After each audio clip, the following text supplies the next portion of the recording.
ندا کو جیسے غصہ آیا۔ نہیں یار، پورا سوٹ تقریباً 2 گھنٹے میں اس کے ناپ کے مطابق ہوا۔ 2 دفعہ تو بیچ میں بجلی چلی گئی۔ گرمی نے تو الگ حشر کر دیا۔ میں نے اپنی بپتا سنائی۔ غضب خدا کا، یہ تمہارے سسرال والے بھی نا اتنی مہنگی میڈیکل کی تعلیم دلوا سکتے ہیں اپنی لاڈلی کو، پر درزی کو پیسے دیتے ہوئے جان جاتی ہے ان کی۔ اور کیا، میں نے بھی منہ بنایا۔ میں کون سا فارغ بیٹھی ہوں، ابھی تو ماہین نے 2 اور قمیضوں کا بھی کہا ہوا ہے کہ بھابی پلیز ان کو بھی میرے ناپ کے مطابق کر دیں۔ کب سے سوچ رہی ہوں کہ قرآن کی تفسیر کی کلاس لوں، پر فرصت ملے تو تب نا۔ ندا کی کال مجھے دل کے پھپھولے ڈھونڈ ڈھونڈ کر پھوڑنے کا بھرپور موقع فراہم کیا کرتی۔ سچ کہہ رہی ہو آشی، ندا نے سرد آہ بھرتے ہوئے ہاں میں ہاں ملائی۔ بندہ فارغ ہو تو کوئی اللہ رسول کا بھی نام لے۔ اب اس گرمی میں قمیض ٹائٹ کر کے کتنے نفلوں کا ثواب ملے گا تمہیں؟ اچھا خیر، میری دیورانی کی سنو۔ ندا کو جیسے کوئی اچانک بات یاد آئی، اور ایسا اکثر ہی ہوتا تھا۔ ندا کی باتوں کی پٹاری میں ایک سے ایک پٹاخہ کسی دلچسپ اور سنسنی خیز واقعہ کی صورت میں موجود رہتا۔ ہمارے محلے میں ایک بیوٹی پارلر کھلا ہے، ندا نے مزے لیتے ہوئے سنانا شروع کیا۔ ان محترمہ کو بھی شوق چڑھا کہ وہ بھی تباہ آزمائی کریں۔ فرمانے لگی ندا، دیورانی کی نقل اتارتے ہوئے کہنے لگی، بھابی اگر آپ ساتھ کو سنبھال لیں تو میں بھی بیوٹی پارلر کا کورس کر لوں۔ اور سنو، کوئی 1 2 نہیں، پورے 3 مہینے کا کورس۔ بھلا بتاؤ، کوئی آسان ہے 2 سال کے بچے کو سنبھالنا؟ تو تم نے صاف انکار کر دیا۔ میں نے فوراً پوچھا، میں کوئی تمہاری طرح پاگل ہوں؟ ندا نے مجھے جتایا تو پھر مجھے تعجب ہوا۔ بھئی میں نے طریقے سے بات بنائی۔ میں نے کہا کہ تمہیں کیا ضرورت ہے کورس کرنے کی؟ تمہیں کون سا اپنا پارلر چلانا ہے؟ الٹا خاندان کی ہر تقریب میں ساری خواتین تمہارے ہی سر ہو جایا کریں گی کہ ہمارا میک اپ کر دو۔ بیوٹی پارلر کا کورس تو خیر کیا ہی کرنا۔ میں نے تو ایسا خوفناک نقشہ کھینچا کہ وہ الٹا میری ہی ممنون ہو گئی۔ بھابی آپ نے مجھے صحیح وقت پر صحیح مشورہ دے دیا۔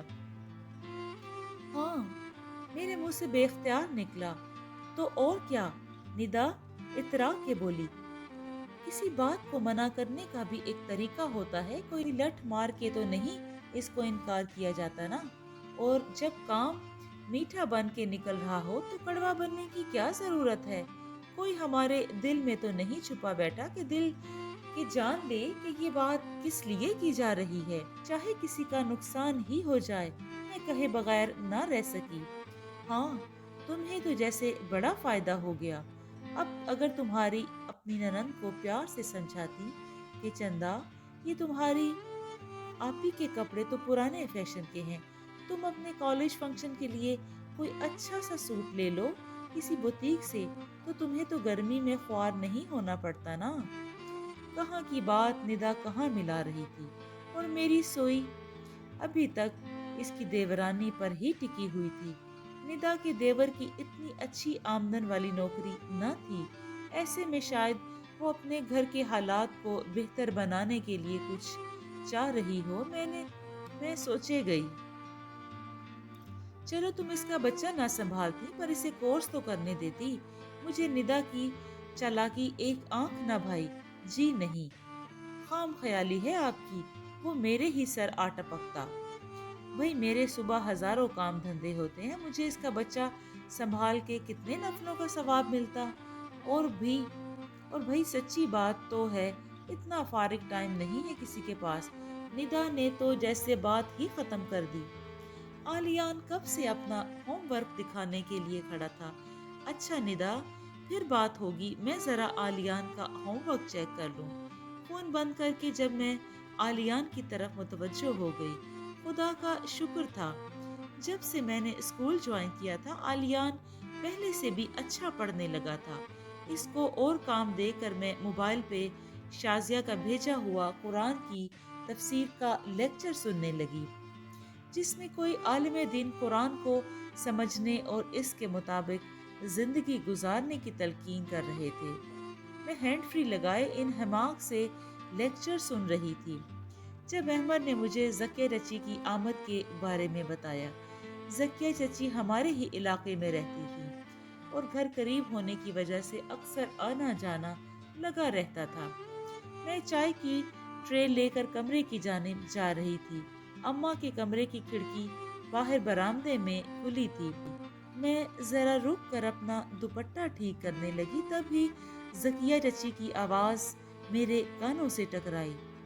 تو تم عائشہ سے کہو نا کہ اگر اتنا ہی نوکری کرنے کا شوق ہے تو صبح جلدی اٹھ کے کھانا پکا کے جایا کرے۔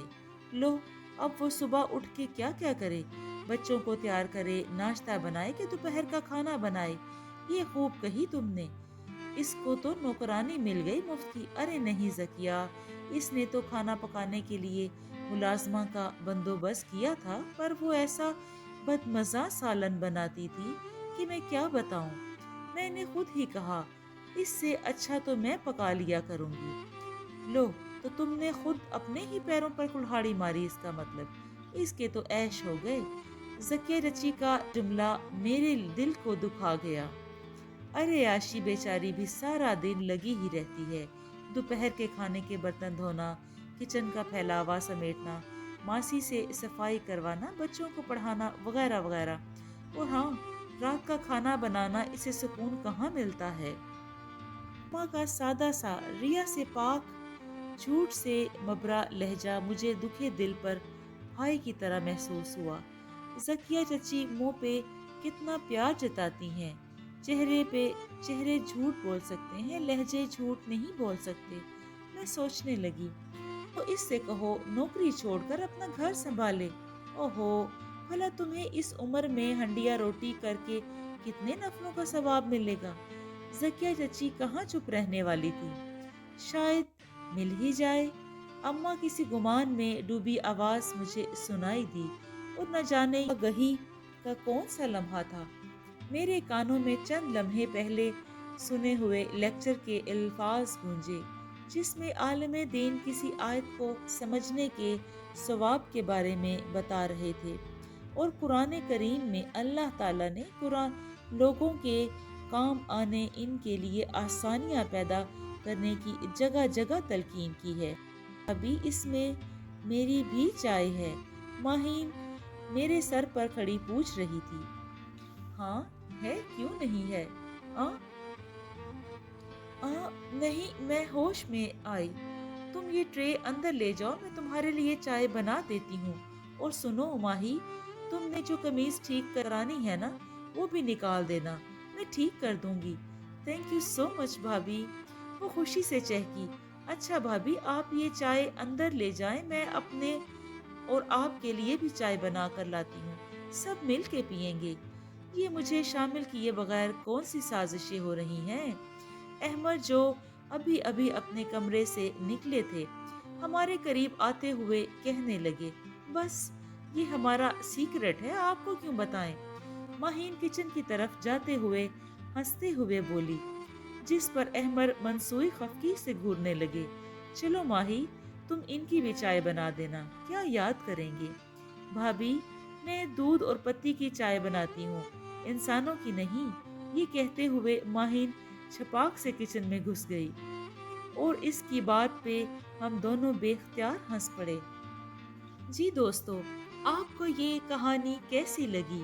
اگر آپ کو یہ کہانی پسند آئی ہے کہ جس میں ہمارے معاشرے میں رہنے والے لوگوں کے رویوں کا ذکر ہے، ذرا سا صبر انسان کو بہت سا پیار دے جاتا ہے اپنوں کا، اور ذرا سی خفگی کر لینا، دل برا کر لینا، ہم سے دور ہو جاتے ہیں، ہماری ذرا سی غفلت سے، ذرا سی بے صبری سے۔ اگر آپ کو یہ کہانی پسند آئی ہو تو اس کو لائک کریں، اور کمنٹ میں اپنی رائے کا اظہار کریں، اور زیادہ سے زیادہ شیئر کریں۔ شکریہ۔